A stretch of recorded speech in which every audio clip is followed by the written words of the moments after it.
Hello students. अब हम पढ़ते हैं एक्सरसाइज 1.1 का क्वेश्चन नंबर 4 एंड 5। देखिए बोर्ड पे जो मैंने क्वेश्चन लिखा है वो आपका क्वेश्चन नंबर 5 लिखा है। 4 क्यों नहीं लिखा है? क्योंकि 4 में आपको बेसिकली वैसे ही बताने वाली हूँ, शॉर्ट में है, ज्यादा हार्ड नहीं है। तो क्वेश्चन नंबर 4 आपका क्या है? क्वेश्चन नंबर 4 के अंदर ये कहता है कि फाइंड मल्टीप्लिकेटिव इनवर्स, यानी multiplicative inverse. Last previous video में आपने देखा है, एक क्वेश्चन में पूछ रखा है एडिटिव इनवर्स, यानी एडिटिव का मतलब क्या होता है? दो डिजिट जिनको हम ऐड करते हैं। यहाँ पे क्या है? सिमिलर। Multiplication, multiplication inverse. देखिए आपने प्रीवियस वीडियो के अंदर देखा, हमने पढ़ा था एडिटिव इनवर्स। क्या पढ़ा था? Additive inverse. इनवर्स पढ़ा था, यानी डिजिट हमारी p अपॉन क्यू। अगर हम इसका एडिटिव इनवर्स कर देते हैं, यानी इसका एडिटिव इनवर्स क्या होगा? Minus p upon Q. और जब हम इनको ऐड करते हैं, एडिटिव का मतलब इनको ऐड करते हैं, तो हमारा आंसर क्या आता है? 0 आता है। सिमिलर, कुछ सिमिलरिटी इसमें भी है। मल्टीप्लिकेटिव इनवर्स में क्या है? देखिए मल्टीप्लिकेटिव इनवर्स का मतलब क्या होता है कि आपके पास डिजिट है p अपॉन क्यू। क्या डिजिट है आपके पास? p upon Q. Any digit, negative या पॉजिटिव, जरूरी नहीं है आपके पास कोई पॉजिटिव डिजिट हो सकता है आपके पास क्या हो? नेगेटिव डिजिट हो। तो क्या करना है? p अपॉन क्यू, इसका मल्टीप्लिकेटिव इनवर्स क्या होगा? इसमें थोड़ा सा चेंज हो जाएगी, जो आपकी डिनोमिनेटर में जो डिजिट है वो नोमिनेटर में हो जाएगी, और जो नोमिनेटर में है वो कहाँ हो जाएगी? डिनोमिनेटर में। यानी आप इसको लिखेंगे q अपॉन p। देखिए q से q क्या हो जाएगा? कैंसिल। p से p क्या हो जाएगा? कैंसिल। फाइनल आंसर क्या बचेगा? 1। यानी मल्टीप्लिकेटिव इनवर्स किसी भी डिजिट का आपसे फाइंड आउट करवाता है तो आपको क्या करना है? रेसिप्रोकल, यानी जो डिजिट आपने डिनोमिनेटर में लिख रखी है वो आपको कहाँ लिखनी है? नोमिनेटर में। एंड जो डिजिट आपकी नोमिनेटर में है उसको कहाँ लिख देंगे? डिनोमिनेटर में। फॉर एग्जाम्पल लेके चलते हैं, जैसे 3/7 है, मुझे इसका क्या करना है? मल्टीप्लिकेटिव इनवर्स फाइंड आउट करना है। देखिए डिजिट है मेरे पास 3/7, इसका मल्टीप्लिकेटिव इनवर्स जब मैं फाइंड आउट करूंगी तो क्या है? डिनोमिनेटर जो लिखा है वो कहाँ पे लिख दूं? नोमिनेटर में। एंड जो नोमिनेटर लिखा है वो कहाँ लिख दूं? डिनोमिनेटर में। तो आंसर क्या आ गया? कैंसिल होके 1। यही मेरी क्या है? Multiplicative inverse. तो आपसे इस तरीके से नहीं पूछता है क्वेश्चन। क्या पूछेगा कि 2/5 है, इसका मल्टीप्लिकेटिव इनवर्स क्या होगा? आप क्या लिखेंगे? 5/9 इसका क्या होगा? 5/2 इसका क्या होगा? Multiplicative inverse. सिमिलर, -1/11 इसका मल्टीप्लिकेटिव इनवर्स क्या होगा? आपको क्या करना है?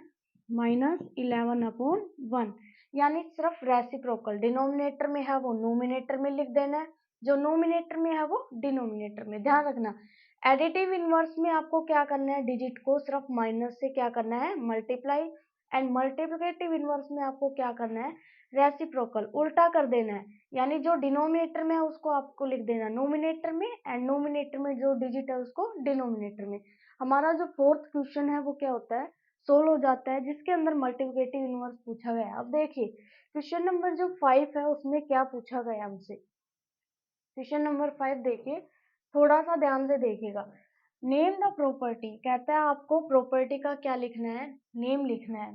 अंडर मल्टीप्लिकेशन, यानी अंडर मल्टीप्लिकेशन हर एक डिजिट में किसका साइन आ रहा है? मल्टीप्लाई का साइन आ रहा है। Used in each of the following, जो मल्टीप्लाई इन डिजिट के अंदर क्या किया गया है? यूज किया गया है। अब देखिए एसोसिएटिव प्रॉपर्टी आपके पास, कॉम्यूटेटिव प्रॉपर्टी थी, डिस्ट्रीब्यूटिव प्रॉपर्टी है, मल्टीप्लिकेटिव इनवर्स है, एडिटिव इनवर्स है, और एक और आती है आपकी मल्टीप्लिकेशन आइडेंटिटी। मल्टीप्लाई के अंडर में जो प्रॉपर्टी आती है वो एक और बचती है आपकी मल्टीप्लिकेशन आइडेंटिटी।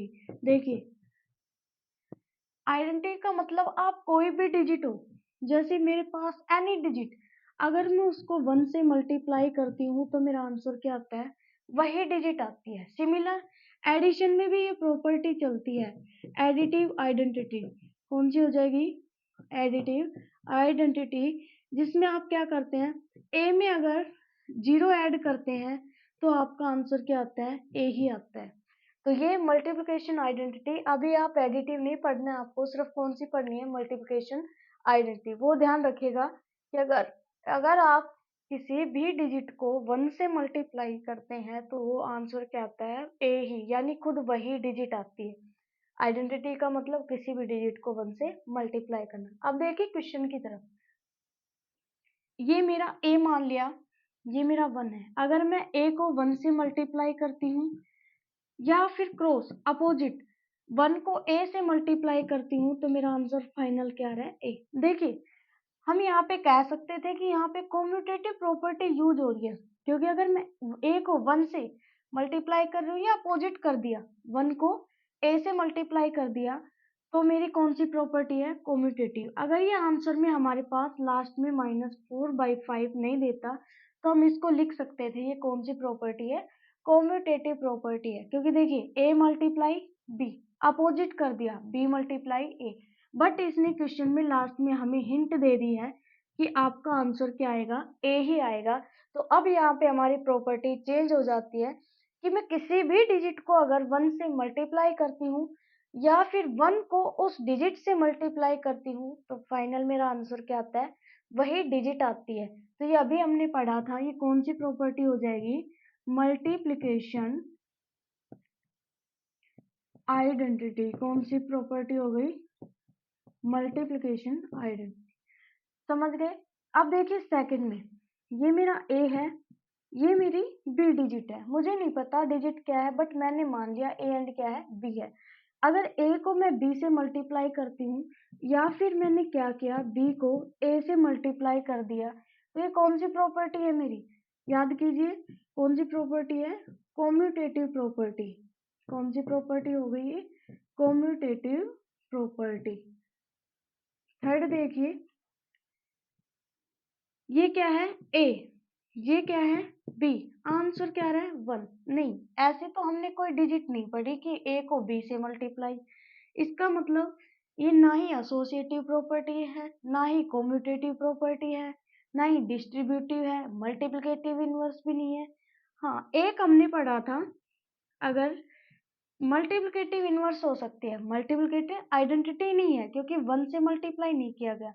कौन सी है, मल्टीप्लाई का साइन आ रहा है तो मल्टीप्लिकेटिव इनवर्स, यानी मैं p अपॉन q को मल्टीप्लाई करूं किससे, q अपॉन p से। देखिए 19 अपॉन 29 था, मल्टीप्लाई कर दिया किससे, 29 तो ऊपर रख दिया और 19 क्या रख दिया, डिनोमिनेटर में नीचे रख दिया। तो ये डिजिट जो है इसका इनवर्स कर दिया, और जब हम इनवर्स करते हैं और फाइनल आंसर हमारा 1 आता है, यानी p अपॉन q को जब हम मल्टीप्लाई करते हैं q अपॉन p से तो आंसर 1 आता है। तो वो प्रॉपर्टी कौन सी थी, मल्टीप्लिकेटिव इनवर्स। कौन सी प्रॉपर्टी, मल्टीप्लिकेशन इनवर्स। तो आपके क्वेश्चन नंबर 5 तक क्या हो जाते हैं, यहाँ पे क्वेश्चन सोल्व हो जाते हैं। अब जो नेक्स्ट क्वेश्चन है आपका क्वेश्चन नंबर 6, वो क्वेश्चन देखिए क्या है।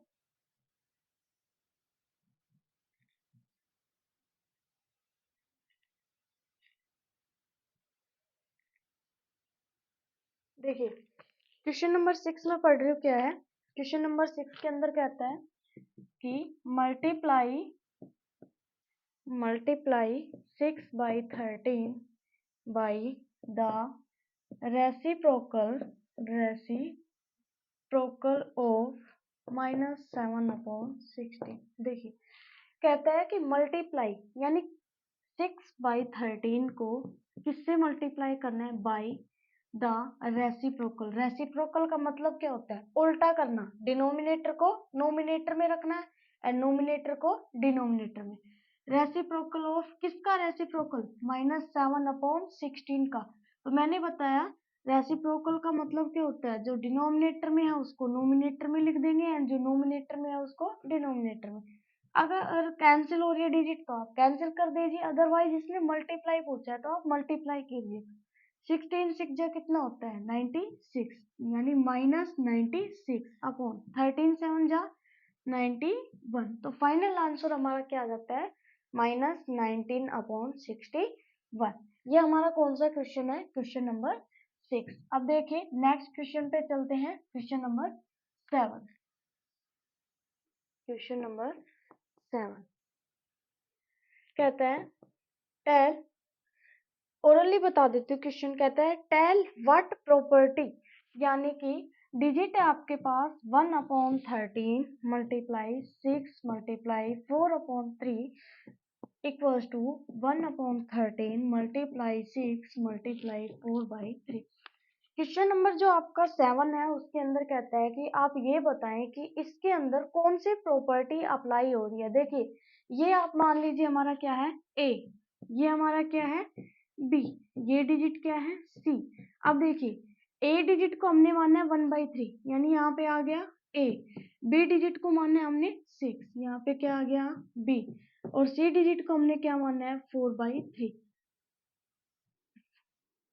कौन सी प्रॉपर्टी है ये मेरी, लास्ट के 2 डिजिट को ऐड मल्टीप्लाई करो फिर फर्स्ट डिजिट से, या फिर फर्स्ट की 2 डिजिट को मल्टीप्लाई करो फिर लास्ट डिजिट से। कौन सी प्रॉपर्टी है, कॉम्यूटेटिव मल्टीप्लिकेशन। कॉम्यूटेटिव है तो कॉम्यूटेटिव, पर किस में है, एडिशन में है मल्टीप्लाई में, किस में है ये मल्टीप्लाई में, तो क्या लिखेंगे कॉम्यूटेटिव मल्टीप्लिकेशन।